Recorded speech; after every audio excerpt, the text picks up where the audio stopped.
Bueno, muy buenas tardes muchachos, bienvenidos. Gracias por la asistencia, por la puntual conexión a la sesión del día de hoy. Eh, pues de acuerdo a la invitación que realicé, pues esta es la segunda sesión del componente práctico. Mm, la idea del día de hoy es poder resolver dudas puntuales acerca de este componente. Pues pasado ya casi un mes desde que se abrió la actividad, pues imagino que la gran mayoría de ustedes pues ya tuvo tiempo de revisar detalladamente la guía y de pues ir a cada uno de los tres simuladores que se van a utilizar, utilizarlos, hacer los experimentos que se piden allí y capturar la información necesaria para el análisis de resultados. Entonces, en ese sentido, pues la sesión del día de hoy pues va a tener una explicación rápida nuevamente, a modo de repaso de los tres ejercicios y al final vamos a tener una breve sesión de discusión de algunas dudas o algunas preguntas que ustedes tengan relacionadas con los tres ejercicios, ¿no? Eh, la primera sesión, fue bastante detallada, explicando principalmente ejercicio 1, ejercicio 2 y al final vimos la explicación del ejercicio número 3.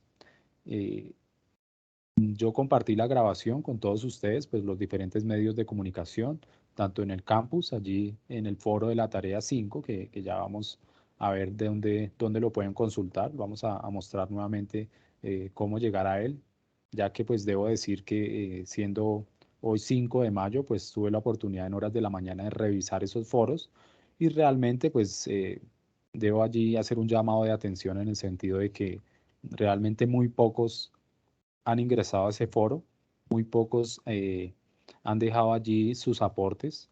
Recuerden que esta es una actividad grupal, como todas las anteriores, ¿no? Es un trabajo que se debe realizar grupalmente. Allí hay una distribución de tareas, pues dependiendo los participantes del grupo, muchos grupos, pues desafortunadamente no han tenido la participación completa de sus 5 integrantes. Son muy pocos, contados con los dedos de la mano, los que han logrado tener los 5 integrantes pues participando activamente. La mayoría de grupos tienen 2, 3 y muy poquitos 4 integrantes participando. Y en algunos casos pues hemos tenido, eh, digamos, en tarea 3, tarea 2 vimos que realmente mm, la mayoría no participaron, no entregaron el trabajo a tiempo y pues en ese sentido muchos estudiantes tuvieron que presentar sus tareas de manera individual. Entonces, pues mi llamado sí es que faltando, faltando 8 días, ¿no? Porque hoy estamos a 5, la tarea 5 se debe entregar el 12 de mayo, ya nos quedarían solo 8 días, esa entrega es la siguiente semana. Entonces, en 8 días, quienes no han participado, debo decir que aún están a tiempo. Recuerden que pueden participar hasta faltando 3 días para el cierre de la actividad, es decir, hasta el 9 de mayo tendrían tiempo de participar, de enviarle los aportes a sus compañeros de grupo y de colaborar también con la realización del informe final, ¿no? Obviamente allí no solo es realizar los experimentos, sino analizar los resultados, organizar los resultados, hacer por allí algunos cálculos y finalmente entregar ese informe final en el entorno de evaluación de la tarea número 5. Entonces, bueno, sin más preámbulos, pues con el fin de no realizar eh, esta sesión demasiado larga para que la grabación no nos quede muy pesada y sea difícil de consultar. De pronto ya, como lo dije inicialmente, la sesión 1 se abordó de manera detallada cada uno de los experimentos. Allí se hizo una explicación bastante detallada. Entonces pienso que en esta segunda sesión pues no vale la pena repetir. Vamos a ver, digamos, esa explicación teórica de manera muy rápida y nos vamos a enfocar de pronto en algunas dudas puntuales o de pronto de lo que he podido observar de los avances que ustedes han entregado en el foro. Voy a enfatizar sobre algunos aspectos que he observado allí que de pronto hay falencias en algunos temas particulares, ¿no? Entonces, bueno, sin más preámbulos, voy a apagar la cámara con el permiso de ustedes y nos vamos a trasladar inicialmente al campus. Vamos a ver aquí el campus. Ustedes van a acceder al foro a través del entorno de aprendizaje. Allí van a la tarea número 5 tarea 5, componente práctico. Dan clic allí y tienen pues la información relacionada pues en cada uno de los foros. Aquí tenemos el foro Desarrollo Tarea 5, componente práctico. Allí pues debo indicar que este foro es estrictamente informativo, es decir, se utiliza para colocar allí información relacionada con la tarea, como por ejemplo aquí las instrucciones para realizar la tarea 5.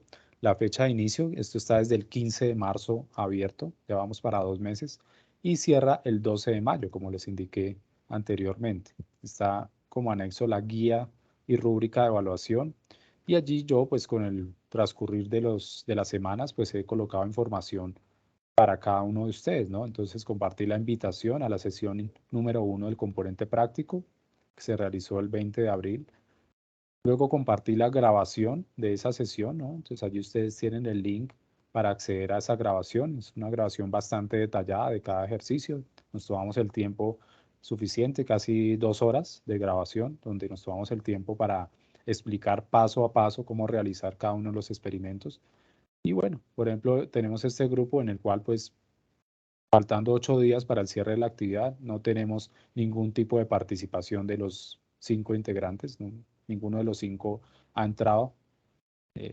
Muy seguramente, pues de pronto alguno ya esté trabajando en los experimentos, pero no ha hecho ningún aporte aquí en el foro. Entonces, bueno, debo aclarar que debido a que el foro es netamente informativo, pues no va a haber ningún tipo de retroalimentación de mi parte. Ya muchos me han subido sus avances de los experimentos pidiendo que yo los revise y les haga retroalimentación. Entonces, pues les he contestado que el foro de la tarea 5 no tiene retroalimentación.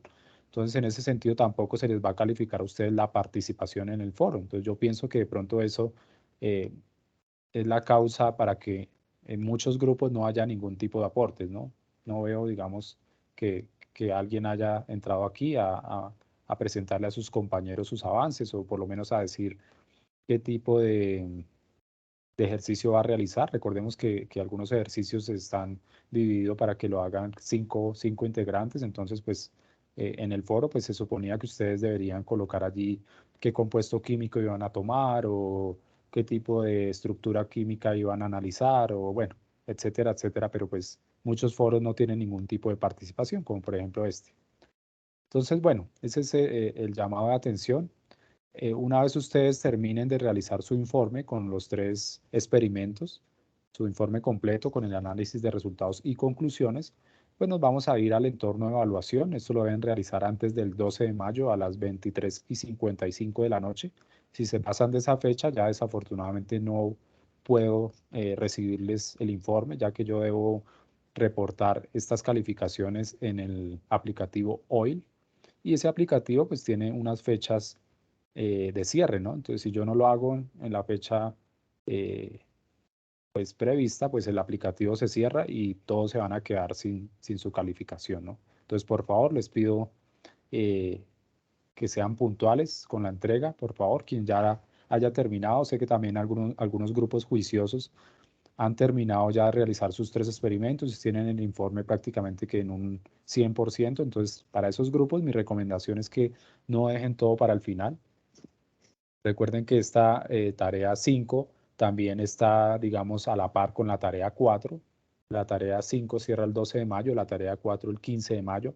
Entonces, si ustedes dejan todo para esa última semana, pues van a tener esas 2 tareas al mismo tiempo y por cuestiones de tiempo, pues eh, muy seguramente pues no logren entregarlas a tiempo o no las entreguen de manera completa. Entonces, mi recomendación es que, ya que este componente práctico es bastante sencillo, realmente es muy fácil de hacer, se puede hacer en cuestión de 2 horas, como ya lo vimos en la sesión 1. En cuestión de 2 horas podemos hacer todos los experimentos y darle 1 o 2 horas más para el análisis y las conclusiones. Entonces, en cuestión de máximo 4 horas, ustedes pueden realizar esta tarea 5. Entonces, tan pronto la tengan por grupos, por favor, solo una persona del grupo subirla al entorno de evaluación. Aquí tenemos tarea 5, componente práctico.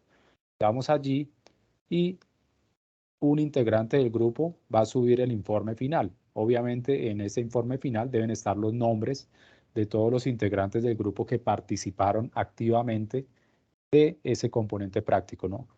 Entonces, por favor, solo una persona, porque también ha pasado que muchos prácticamente los 4 o 5 integrantes del grupo todos suben el mismo archivo. Entonces, pues para mí resulta ser bastante confuso al ver 4 archivos diferentes, pero cuando los descargo resulta que son el mismo trabajo. Entonces no tiene sentido que lo hagan cada uno de los integrantes, sino solamente uno, un delegado de cada grupo va a entrar al entorno, lo va a subir en archivo formato PDF y con el nombre de todos los integrantes del grupo. Listo, hasta aquí la explicación del campus. Ya ustedes saben cómo acceder al foro, cómo acceder al entorno de evaluación. Entonces, pues esto es bastante sencillo de realizar. Vamos ahora a la guía. La guía pues tiene 12 páginas. Como les digo, son 3 experimentos bastante sencillos de hacer, muy fáciles. Solo necesitan pues tener la conexión a internet. En el primer experimento, efecto Compton, pues van a tener que, perdón, en el efecto Compton vamos a ir a este simulador. Entonces vamos a ir de una vez, sin perder tiempo, vamos a ir de una vez al simulador.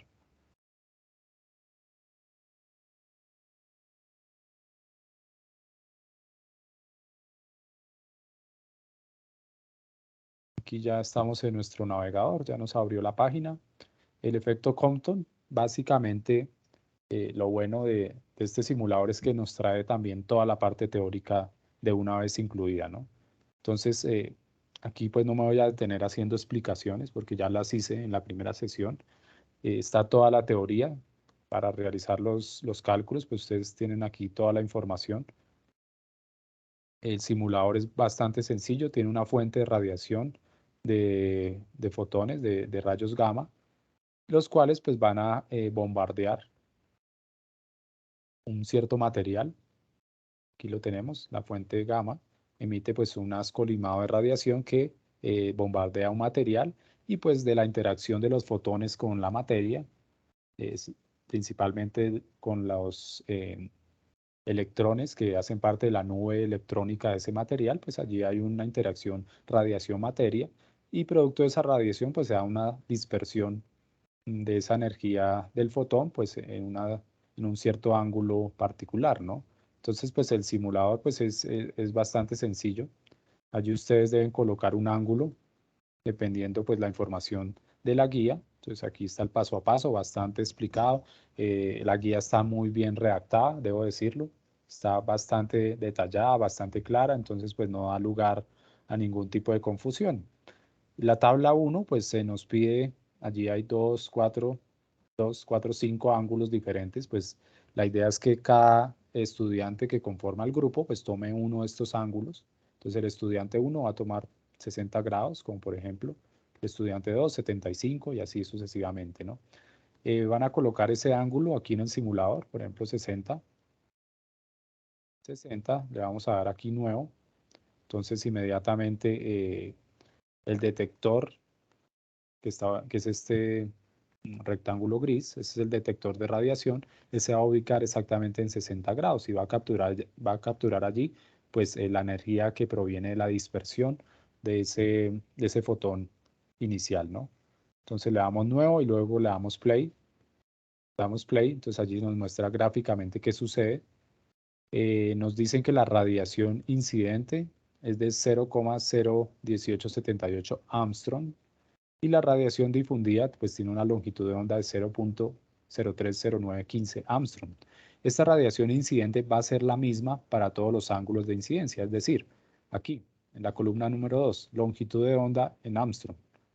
Esa longitud de onda va a ser la misma para todos los ángulos, es decir, esta columna va a tener la misma información y vamos a pasar de Armstrong a metros. Entonces la tercera columna nos pide esa misma longitud de onda pero no en Armstrong, sino en metros. Entonces allí tenemos que utilizar el factor de conversión adecuado, pasar de Armstrong a metros. Entonces en ese caso el factor de conversión es un Armstrong es igual a 10 a la menos 10 metros. Entonces utilizando ese factor de conversión, pues transformamos esa longitud de onda a metros. Y luego debemos calcular lambda prima, la longitud de onda prima.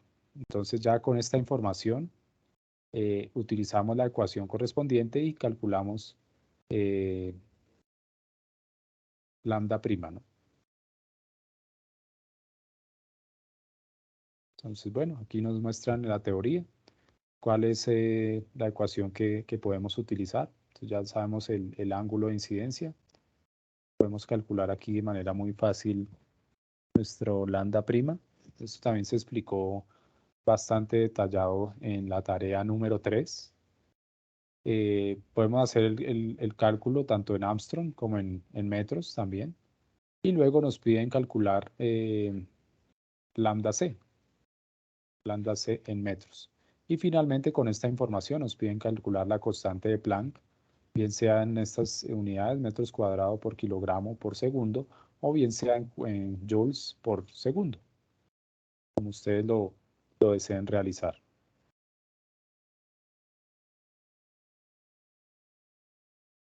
Con esta información, ustedes van a graficar los datos. Entonces vamos a tener un gráfico de lambda prima versus la frecuencia. Y a partir de esa gráfica que ustedes construyan, pues van a realizar un análisis de los datos obtenidos y graficados, ¿no? Básicamente, ese es el experimento número 1. Es bastante sencillo. Los cálculos también están bastante fáciles de realizar. Recordemos que si de pronto en algún momento esta información no es suficiente, la que se presenta en el simulador, pues ustedes también tienen las ecuaciones que se dieron en la tarea número 3, ¿no? Allí hubo bastantes, tanto webconferencias como CIPAs relacionados con este tema del efecto Compton, ¿no? Bueno, muy bien. Rápidamente vamos al ejercicio número 2. Entonces allí nos muestran otro simulador. Vamos directamente a él.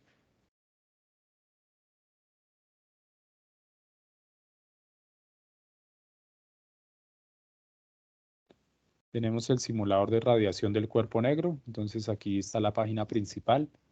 Le damos aquí en el botón play y él nos dirige mm, directamente al simulador correspondiente. Entonces en este simulador pues tenemos la densidad de potencia espectral versus la longitud de onda en micras o en micrómetros. El simulador también nos ofrece el factor de conversión correspondiente. Por ejemplo, en este caso, una micra es igual a 1000 nanómetros, para que ustedes realicen la conversión. Y aquí en la parte derecha nos muestran la temperatura a la cual se está trabajando, ¿no? Entonces, esto nos lo indican en Kelvin, temperatura del cuerpo negro en Kelvin. Y tenemos pues diferentes ejemplos, ¿no? Por ejemplo, en el caso del Sol, la temperatura 5800 Kelvin.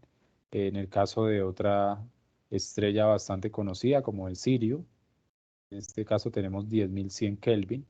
En el caso de una fuente de luz más pequeña, como el caso de una bombilla, esta bombilla va a emitir temperaturas de 2950 Kelvin. Y si vamos a la superficie terrestre, allí la temperatura en la superficie terrestre va a ser de 250 Kelvin, ¿no? En promedio. Entonces, aquí podemos manejar, digamos, diferentes temperaturas y gráficamente se nos muestra la longitud de onda. Podemos ver aquí, habilitar estas etiquetas, graficar valores. Vemos aquí la longitud de onda.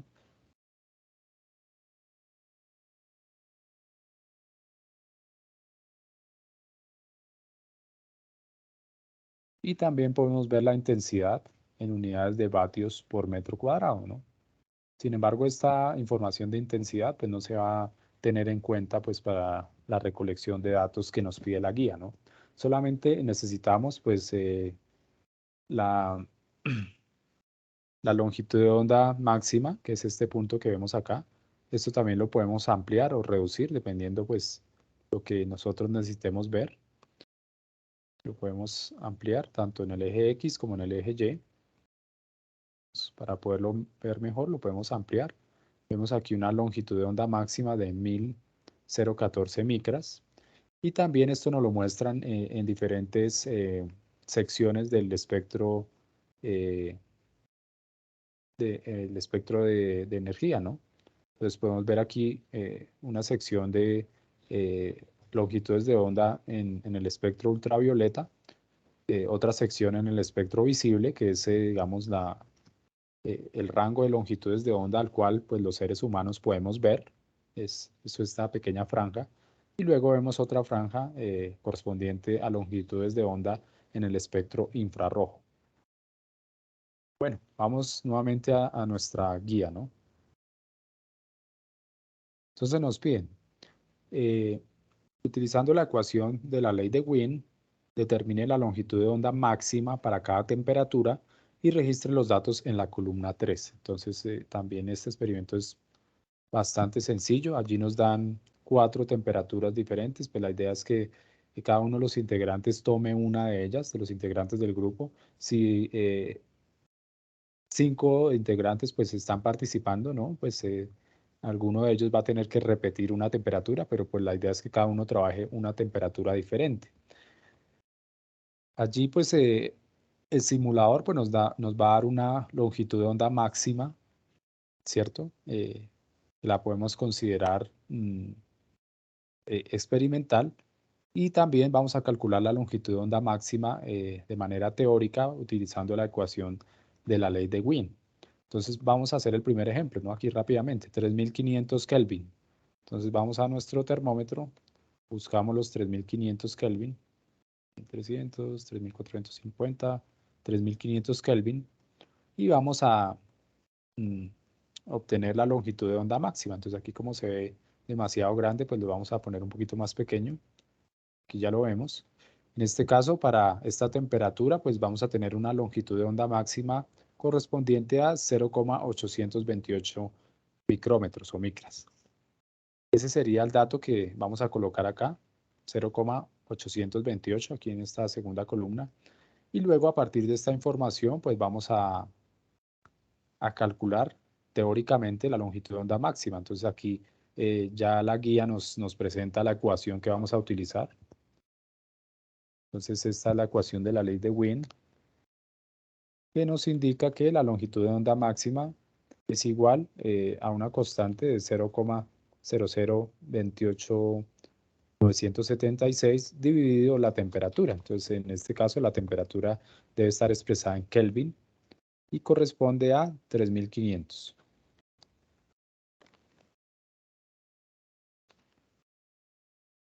Aquí es importante observar las unidades, ¿no? Entonces aquí nos dice que en este caso, pues esta constante de Wien, pues está expresada en metros por Kelvin.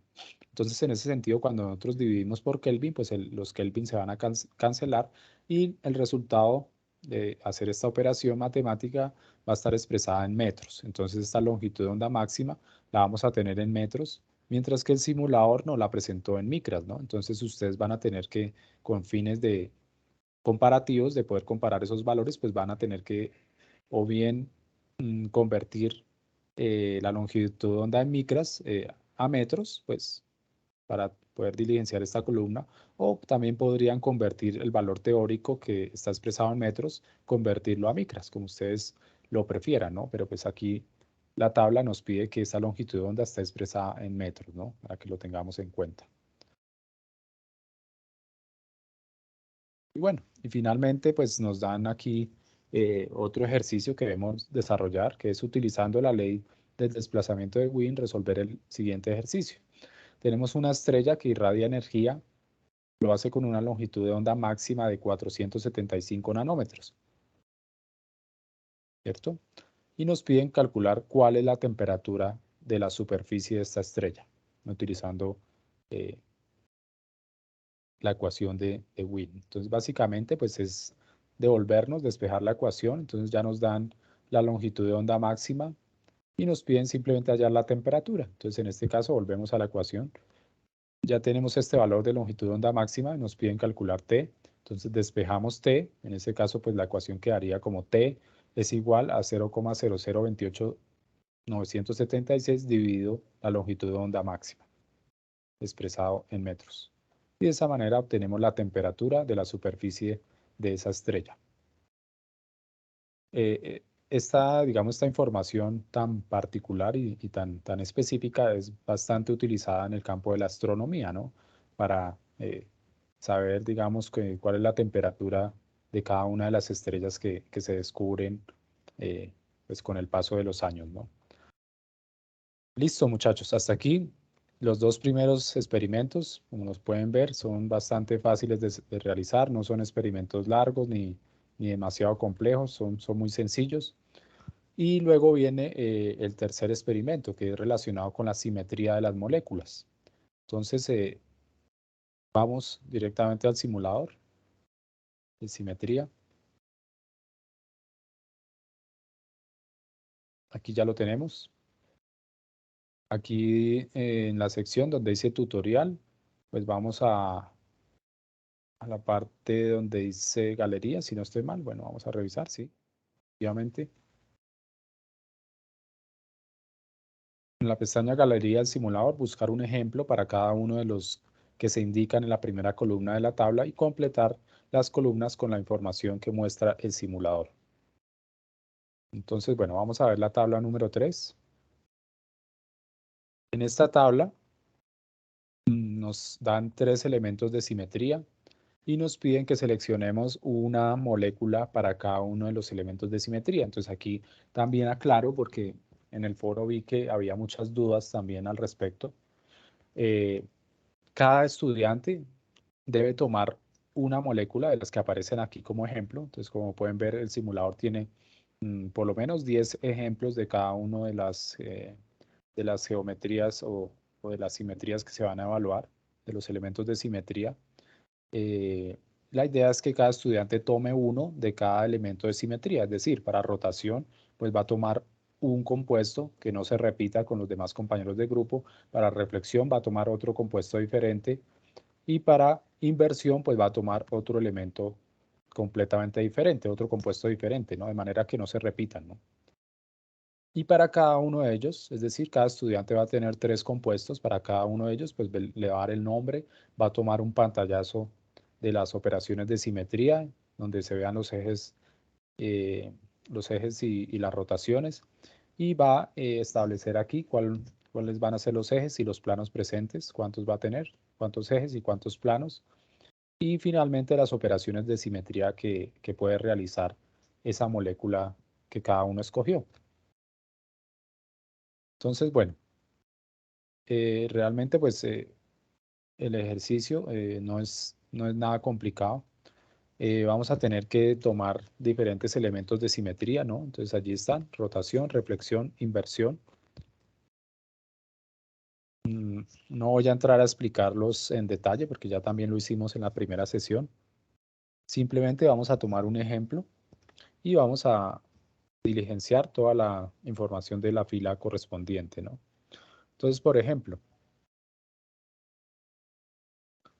vamos a tomar reflexión, puede ser, de la mitad. Reflexión, que se simboliza con la letra sigma. Entonces, vamos a buscar reflexión.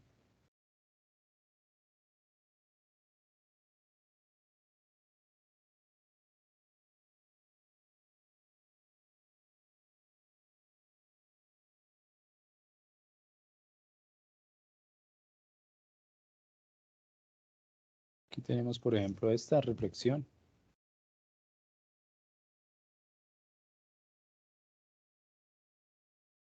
Vamos a tomar una de estas, por ejemplo, el ácido bórico. Seleccionamos ácido bórico. Obviamente este simulador está en inglés, ¿no? Entonces allí tener cuidado de cuando ponemos el nombre de la molécula, ponerla en español, ¿no? No vamos a copiar aquí tal cual y pegarlo acá porque pues la información del simulador está en inglés y aquí se le está pidiendo en español, ¿no? Tener mucho cuidado con esa traducción. Aquí tenemos la molécula de ácido bórico. El simulador nos permite moverla para donde queramos, hacerla girar, rotarla y básicamente el simulador pues nos presenta toda la información, ¿no? nos da allí información de simetría. Nos dice que los puntos rojos corresponden a átomos de oxígeno. En total va a tener 3 átomos de oxígeno con un número atómico de 8. Entonces los vamos a contar. 1, 2 y 3. Sí, efectivamente tiene 3. Los puntos rosados corresponden a átomos de boro que tienen un número atómico de 5 y en total tiene solamente un átomo de boro, que es este átomo central, ¿no? Que vemos acá en la mitad. Y los puntos blancos corresponden a hidrógeno. Entonces, en este caso, pues el hidrógeno tiene un número atómico de 1 y vamos a tener 3 átomos de hidrógeno. Aquí en operaciones nos indica cuáles operaciones presenta esa molécula, ¿no? Recordemos que no todas las moléculas presentan todo tipo de elementos de simetría, ¿no? Dependiendo, pues, la estructura química de esa molécula, pues va a tener algunos o va a tener todos los elementos de simetría, ¿no? Dependiendo de la complejidad de esa molécula. Entonces, en este caso, como es una molécula bastante sencilla, pues vamos a tener aquí diferentes elementos de simetría. Entonces, bueno, volviendo a la columna, entonces el nombre de la molécula va a ser eh, boric acid, que en español es ácido bórico. Entonces ese va a ser el nombre que van a colocar acá en reflexión, ácido bórico. La imagen con los ejes y la rotación. Entonces vamos a ver acá los ejes. A ver si recuerdo cómo se hizo. Vamos a tener aquí las operaciones.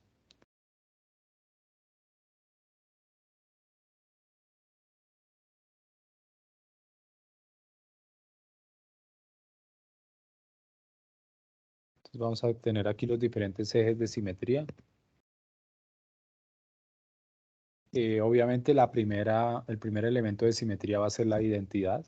Entonces ya por defecto identidad viene aquí indicada en primer lugar. Entonces la identidad hace referencia a que si yo giro 360 grados la molécula, pues tiene que quedar exactamente igual. Entonces, por ejemplo, acá la tenemos ahí quieta con este átomo de hidrógeno. Bueno, la vamos a poner así como para verla mejor.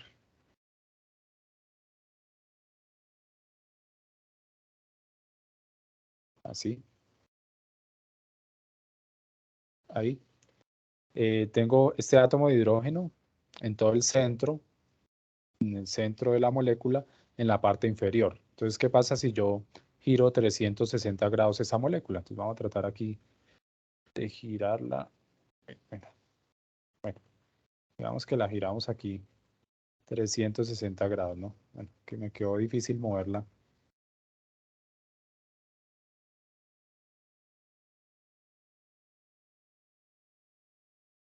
Vamos a girar 360 grados.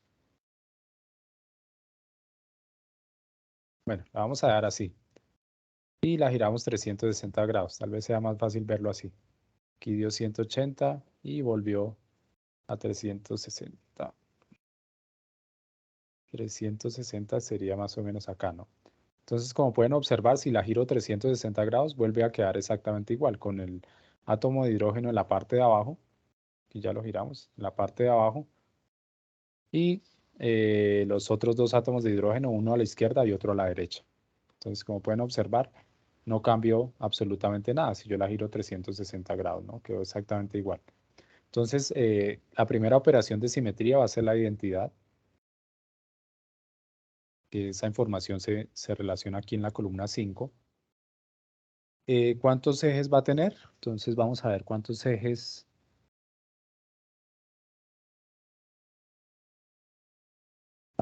de simetría va a tener. Entonces, pues aquí están eh, con la letra C. Entonces tenemos el primer eje, que es el que vemos acá, perdón. El eje C3, denominado eje C3, es un primer eje de simetría. Vamos a tener aquí un segundo eje de simetría.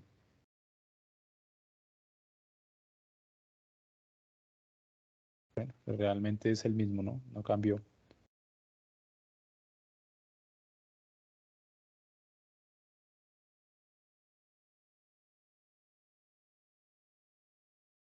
Bueno, vamos a ver aquí con la simulación a qué corresponde cada uno de los ejes. Tenemos el eje C3, vamos a ver aquí, le vamos a dar play y él nos dice que él hace este tipo de giro sobre ese eje. Y ahora vamos a ver a qué hace referencia el otro eje de simetría, el denominado C3 al cuadrado.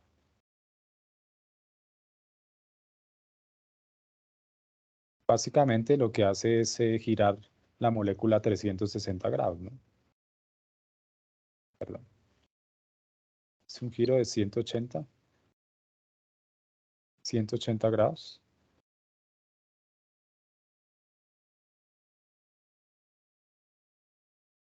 Mientras que el eje C3 nos permitió hacer un giro de 90 grados.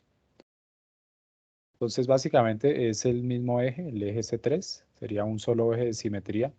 Y ahora vamos a ver si tiene planos de reflexión, ¿no?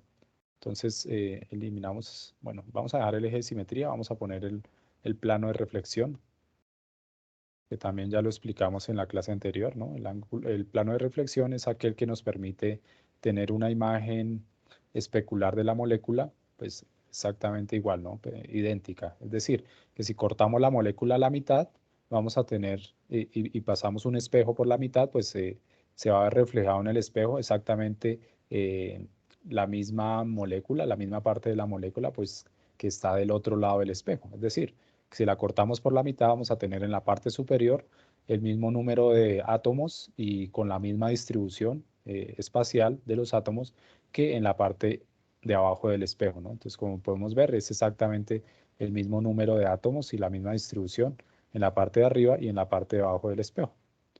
Entonces, bueno, ya teniendo los ejes y el plano de reflexión, pues podemos tomar una captura de pantalla y esa captura de pantalla la vamos a pegar aquí en la tercera columna donde dice imagen con los ejes de simetría y los planos de rotación. Finalmente, en ejes y o planos presentes, pues vamos a colocar el número de ejes. Entonces, en este caso, esta molécula tiene un eje, que es el eje C3. Entonces, lo colocamos aquí, decimos que tiene un eje denominado C3 y que tiene un plano de reflexión, un solo plano de reflexión, aquí denominado como el plano sigma H, ¿no? Plano sigma H de reflexión. Entonces, lo vamos a ver aquí, a ver qué nos muestra la simulación. Bueno, no hubo mayor cambio. Bueno, básicamente esa sería la imagen que se coloca allí. Y en la quinta columna, operación de simetría, describirlas. Entonces vamos a colocar todas las operaciones de simetría que tiene esta molécula, empezando por la identidad. Luego colocamos la rotación, ¿no? Si tiene rotación propia, denominada como C, rotación propia. En este caso C3 al cuadrado. Tiene también reflexión, porque ya vimos que tenía un plano de reflexión, entonces sí tiene reflexión, denominada como sigma H, y también tiene rotación impropia, que se denomina con la letra S. Tenemos rotación impropia S3 y rotación impropia S3 a la -1. Entonces podemos decir que tiene rotación propia C y rotación impropia S, además de identidad y reflexión. Esas serían las 4 operaciones de simetría que ustedes deben relacionar en esta quinta columna para reflexión. Vamos a ver aquí el simulador cómo nos muestra la rotación. Ya vimos la rotación propia, ¿no? Ahora vamos a ver la rotación impropia, por ejemplo la S3. Entonces aquí nos dice que esta es la rotación impropia. Vamos a ver cómo nos la muestra en el simulador. Entonces, ¿qué sucedió allí? Básicamente una rotación de 90 grados, ¿no? Mientras que la rotación S3 a la -1, vamos a ver aquí, se nos da otra rotación en 90 grados, pero con el sentido contrario, ¿no? Entonces esta giró a la izquierda, mientras que la S3 gira a la derecha. Perfecto, muchachos. Hasta allí la explicación. Como pueden ver, son ejercicios muy sencillos. La información que se pide es corta. Aquí como opcional sea que entremos a ese mismo simulador y ya una vez consultada toda la información de los elementos de simetría, pues desarrollemos el desafío, challenge, en la pestaña correspondiente. Entonces, ese desafío, pues los que lo quieran hacer lo van a poder tomar aquí, donde está la estrellita, en challenge. Entonces, allí pues, podemos escoger una molécula y a partir de esa molécula, pues responder todas las preguntas que se nos pide allí. Pues allí se nos hacen una serie de preguntas, nosotros las vamos contestando y al final nos arrojan una calificación, si estuvimos bien o estuvimos mal. Esto lo dejamos desde la primera sesión como algo opcional.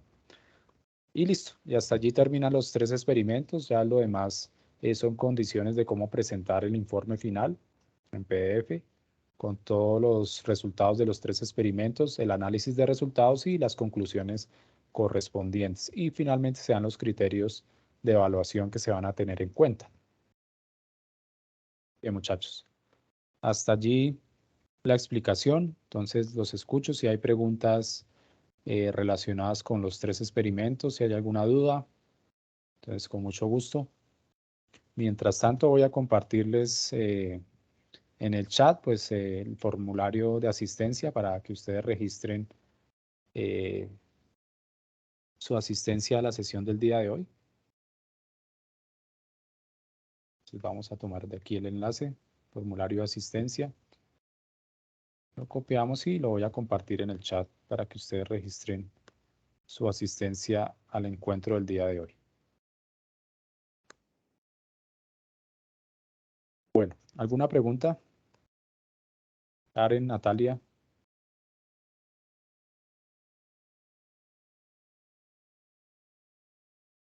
Si la participación y la asistencia a los encuentros da algún puntaje, no. No, desafortunadamente para el componente práctico solamente se va a calificar el informe final. No se van a calificar la asistencia a CIPAS ni participación en el foro. Nada de esto va a tener puntaje adicional.